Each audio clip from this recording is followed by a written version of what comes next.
As bênçãos do templo podem curar corações, vidas e famílias. Deixem-me ilustrar. Em 1999, um rapaz chamado Todd desmaiou devido à ruptura de um vaso sanguíneo em seu cérebro. Embora Todd e sua família fossem membros da igreja, eles a frequentavam esporadicamente e nenhum deles havia recebido as bênçãos do templo. Na última noite em que Todd estava vivo, sua mãe, Betty, sentou-se ao seu lado e, tocando carinhosamente a sua mão, disse: Todd, se você realmente tiver de ir, prometo que faremos as ordenanças do templo por você. Na manhã seguinte, Todd foi diagnosticado com morte cerebral. Os cirurgiões transplantaram o coração de Todd para meu paciente, uma pessoa incrível chamada Rod. Alguns meses após o transplante, Rod soube quem era a família do doador de seu coração e começou a se corresponder com eles. 2 anos mais tarde, a mãe de Todd, Betty, convidou Rod a estar presente quando ela fosse ao templo pela primeira vez. Rod e Betty se conheceram pessoalmente na sala celestial do templo de St. George, Utah. Algum tempo depois, o pai de Todd, marido de Betty, faleceu.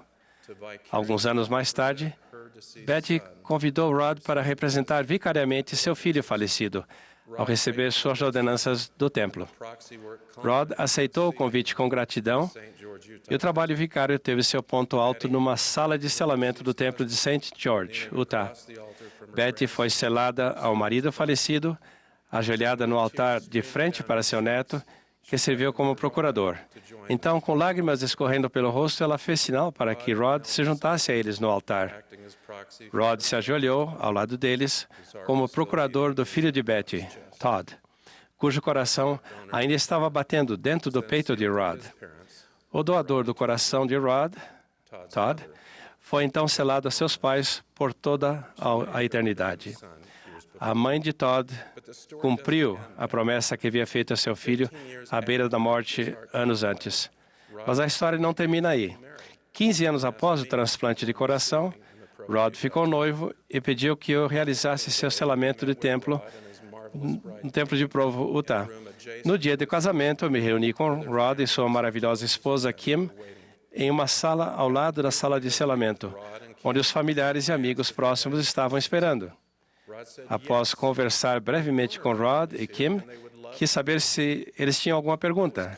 Rod respondeu: sim, a família de meu doador está aqui, gostaria muito de conhecê-lo. Surpreso, eu perguntei: quer dizer que eles estão aqui neste momento?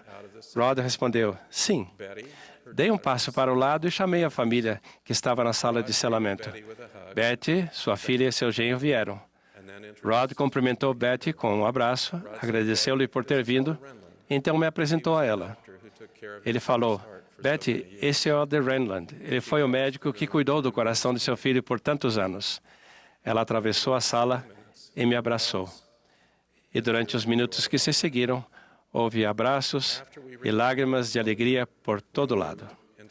Após nos recompormos, fomos para a sala de selamento, onde Rod e Kim foram selados para esta vida e para toda a eternidade.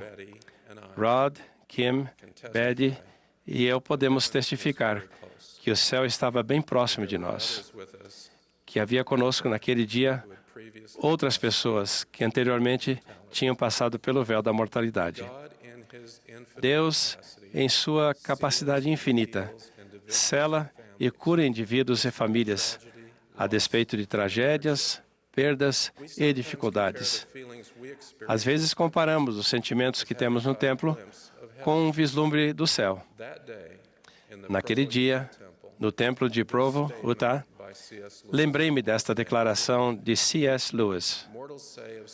Os mortais falam o seguinte sobre o sofrimento terreno: nenhuma felicidade futura pode compensar essas coisas, sem saber que os céus, uma vez alcançados, agirão de trás para frente, transformando até mesmo a agonia em glória. Os bem-aventurados dirão: nunca vivemos em qualquer outro lugar que não nos céus. Deus vai nos fortalecer, ajudar e apoiar, e vai santificar para nós nossos sofrimentos mais profundos.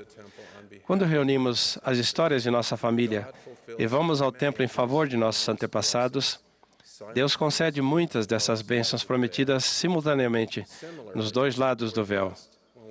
De modo semelhante, somos abençoados quando ajudamos outras pessoas na ala e na estaca a fazer o mesmo. Os membros que não moram perto de um templo também recebem essas bênçãos ao realizarem o trabalho de história da família, coletando nomes de seus antepassados para que as ordenanças do templo sejam realizadas. No entanto, o presidente Russell M. Nelson nos alertou. Podemos ser inspirados durante todo o dia com experiências que outros tiveram com relação ao templo e à história da família.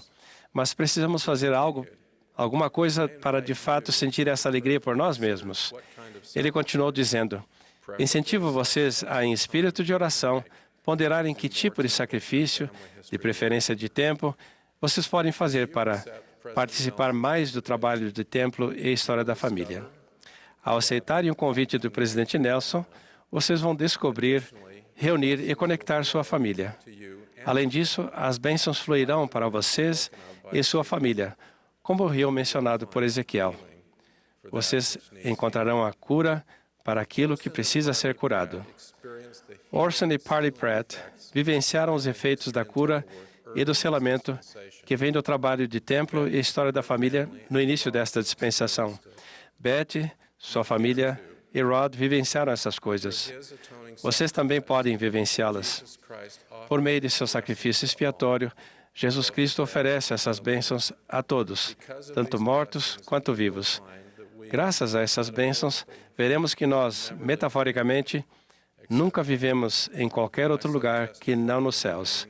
Disso testifico, em nome de Jesus Cristo. Amém.